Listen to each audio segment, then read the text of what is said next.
दिशा Salian case में एक नया ट्विस्ट आ गया है क्योंकि उनके पिता की ओर से बॉम्बे हाई कोर्ट में जो याचिका दाखिल की गई थी उसे लिस्ट कर लिया गया है। अब उम्मीदें परिवार की बढ़ गई हैं कि इंसाफ मिलेगा और जो सीबीआई जांच की वो मांग कर रहे हैं वो भी होगी।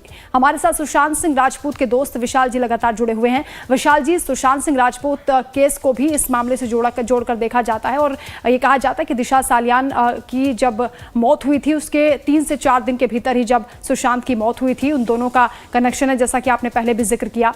क्या आपको भी इस बारे में कुछ बात सुशांत सिंह की ओर से बताई गई थी? नहीं, ऐसा तो मतलब डायरेक्ट तो बात नहीं हुई थी, बट जब ये घटना हो गई थी उसके बाद फिर हम लोगों ने जब इंक्वायरी किया था तो फिर लोगों से पता चल पाया था, जो वहां रहते थे उन लोगों की तरफ फिर जानकारी हो पाई थी कि इस तरह की बात है। और उसके बाद फिर सोशल मीडिया पे भी ये जमकर ये चल रहा था, ये किस्सा की इस तरह की बात हुई थी। घटना के पहले बात नहीं विशाल हो जी, पाई थी। क्योंकि ये बड़ा हाई प्रोफाइल मामला है, बड़ा कंट्रोवर्शियल मामला है, आपको क्या लगता है कि कौन कौन हो सकते हैं इन घटनाओं के पीछे, और इस केस को दबाने की साजिश कौन कर सकता है और किस वजह से? देखिए, इसमें तो सीधा नाम आदित्य ठाकरे का आ रहा था और उन लोगों का सरकार था, तो वो लोग तो बिल्कुल नहीं चाहते थे कि मतलब कोई किसी तरह की जांच भी हो। और जब पुलिस भी गई थी, बिहार पुलिस, तो उन लोगों को जांच नहीं करने दिया गया था। जो हमारे एसपी भी गए थे एसआईटी के, तो उनको भी जांच नहीं करने दिया गया था, क्वारंटीन कर दिया गया था। इसके बाद जहां जो एफआईआर दर्ज हुई थी पटना के राजीव नगर थाना में दर्ज हुई थी, तो यहाँ के भी इंस्पेक्टर निशांत कुमार गए थे। तो ये लोग भी जो है बहुत छिप के वहां पे रहे, क्योंकि इन लोग को ही वहां पे मतलब वो लोग क्वारंटीन करने का पूरा साजिश कर रही थी, जो महाराष्ट्र की पुलिस थी। तो ठीक है विशाल जी, आप रहिए हमारे साथ। शाइना एनसीजी में हमारे साथ जुड़ गई हैं, नेता हैं शिवसेना की। शाइना जी, आप क्योंकि बॉम्बे हाई कोर्ट में वो याचिका लिस्ट कर ली गई है जो दिशा सालियान के पिता की ओर से दाखिल की गई थी, जिसमें वो इंसाफ की मांग कर रहे हैं, जिसमें वो कह रहे हैं कि सीबीआई इस मामले की जांच करे, आदित्य ठाकरे पर एफआईआर हो। आप कैसे देख रहे हैं इस पूरे केस को?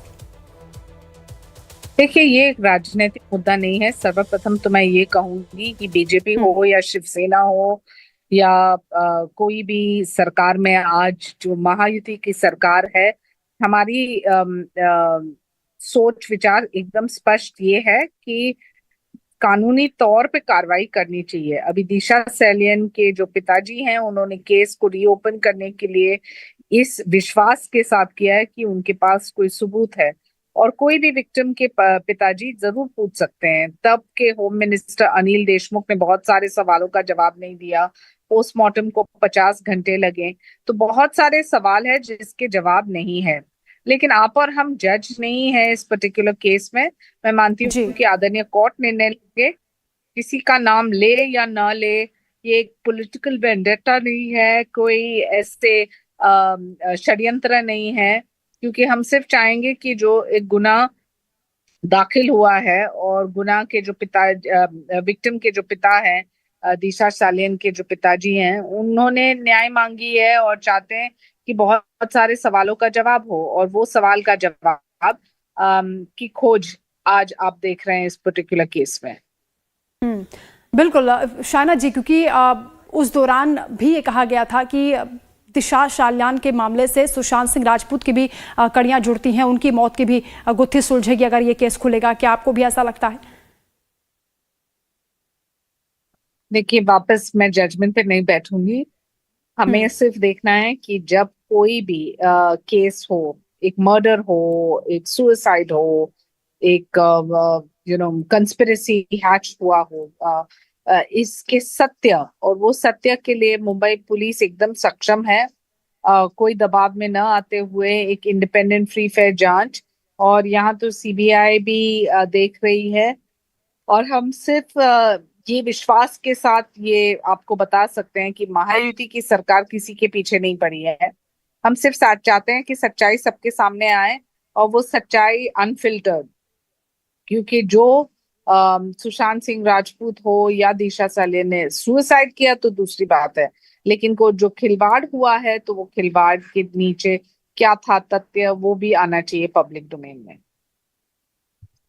बिल्कुल शाइना जी, क्योंकि सरकार पर और कोर्ट पर भरोसा उनके पिता ने भी किया, दिशा सालियान के पिता भी यही चाहते हैं कि इंसाफ हो, और क्योंकि उन्होंने ये भी आरोप लगाए हैं कि उस दौरान बहुत उन पर प्रेशर डाला गया, वो मजबूर हो गए थे, उनसे ये ज़बरदस्ती कहलवाया गया कि ये एक एक्सीडेंट था, और अगर ऐसा हुआ है तो क्या जिन्होंने ऐसा किया उनके खिलाफ कार्रवाई होनी चाहिए? किस तरह की कार्रवाई होनी चाहिए? ये सवाल मेरे लिए है। जी। देखिए, दिशा सालियन के जो पिताजी हैं उन्होंने दो महत्वपूर्ण सवाल पूछे हैं। एक कि 50 घंटे तक पोस्टमार्टम में इतना समय क्यों लगा। दूसरा कि जब गृह मंत्री अनिल देशमुख जी ने कहा कि ये एक ओपन क्लोज केस है, या तब के पुलिस के कमिश्नर ने भी कहा कि ये एक ओपन क्लोज केस है मर्डर को लेके, सुसाइड को लेके, तो उनकी सोच है कि बहुत सारे पहलू हैं जिनके ऊपर उनके लॉयर ओझा जी ने कहा है कि वो चाहते हैं कि कोर्ट में ये वापस दर्ज किया जाए।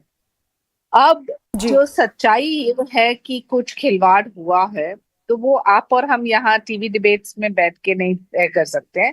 ये सच्चाई तो एक in a court of law based on the substantive evidence, तो किसी के ऊपर एक विछंट नहीं है, कोई षड्यंत्र नहीं है, सिर्फ सच्चाई की खोज। और जो वो सच्चाई यही है कि सुसाइड था तो वो ही है। लेकिन जिस ढंग से अनआंसर्ड क्वेश्चंस है, मैं मानती हूँ कि आदरणीय कोर्ट सक्षम है, मुंबई पुलिस सक्षम है, और सरकार के तरफ से वो राजनीतिक इच्छा शक्ति है कि सच्चाई सबके सामने आए।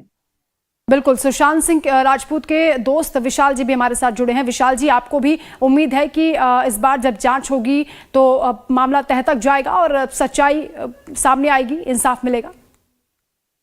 जी जी बिल्कुल, जैसा कि मैम अभी कह रही हैं कि हम लोग डिबेट में उसको मतलब हम लोग कोर्ट में हम लोग डिसीजन नहीं दे सकते हैं, मगर अगर इतना आवाज अगर नहीं उठाया जाता ना, अगर जस्टिस फॉर सुशांत के लिए, तो आज यहाँ तक की बात पहुंच ही नहीं पाती। कब तक ये मतलब केस दब जाता।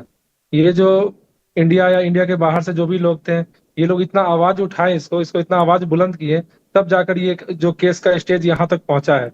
और हम लोग को पूरा विश्वास है कि अगर ये दिशा सालियान केस भी सीबीआई के पास जाती है तो इसका जांच होगा, और जांच होकर जो भी सच्चाई है वो सबके सामने आएगा। लेकिन कुछ लोग कह रहे हैं कि ये तो राजनीतिक साजिश है, ये जानबूझकर मुद्दा उठाया जा रहा है, तूल दिया जा रहा है, ऐसा कुछ है नहीं, जांच पहले हो गई है। नहीं, जांच तो हो ही गई है। जांच चाहती तो महाराष्ट्र पुलिस भी कर सकती थी, वही क्लियर कर सकती थी, सीबीआई तक ये जांच जाती भी नहीं। अगर वहां कहीं ना कहीं कुछ ना कुछ मिस्टेक हो रहा था, तभी जाके सुशांत केस भी सीबीआई के पास गई।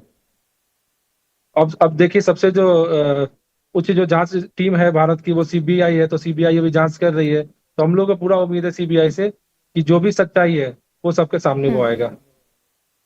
क्योंकि सुशांत सिंह राजपूत के पिता भी कई तरह के संदेह जाहिर कर रहे हैं इस पूरे मामले को लेकर।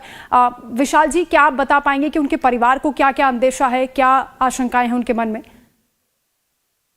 देखिए, हम लोगों को जो वहां से जानकारी हुई थी मुंबई से कि 8 तारीख को दिशा सालियान का रेप हो गया था, और रेप करके उसे 14 फ्लोर से नीचे फेंक दिया गया था।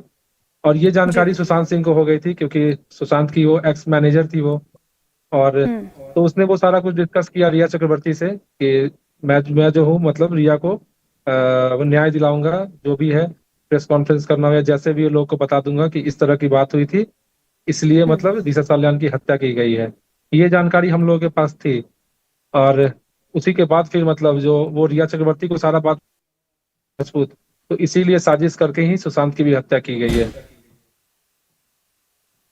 विशाल जी, क्योंकि इस पूरे मामले को लेकर यह भी कहा जाता है कि उस दौरान जांच सही दिशा में नहीं गई, बल्कि ये पूरा मुद्दा डाइवर्ट हो गया था, ड्रग और दूसरी चीजों पर सीमित हो गया था। आपको लगता है कि अब जब फिर से केस खुलेगा, दिशा सालियान का खासतौर से फाइल खुलेगी, तो सुशांत सिंह राजपूत के मामले पर भी जो चीजें पहले छुपी रह गई हैं वो अब सामने आएंगी?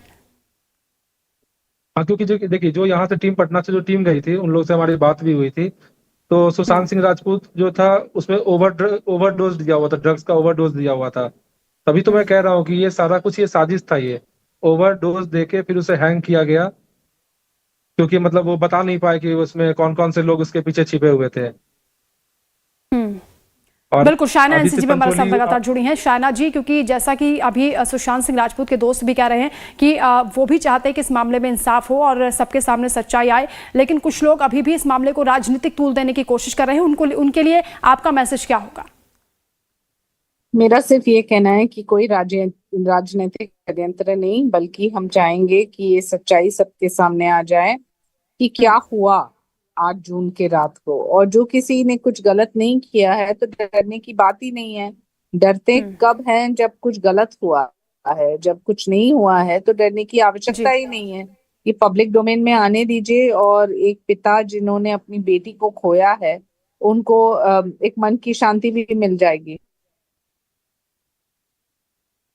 बिल्कुल, सच्चाई सबके सामने आना चाहिए। बहुत शुक्रिया आप दोनों का हमारे साथ जुड़ने के लिए, शायना जी और विशाल जी, तमाम बातचीत के लिए। इसी के साथ आगे भी खबरों को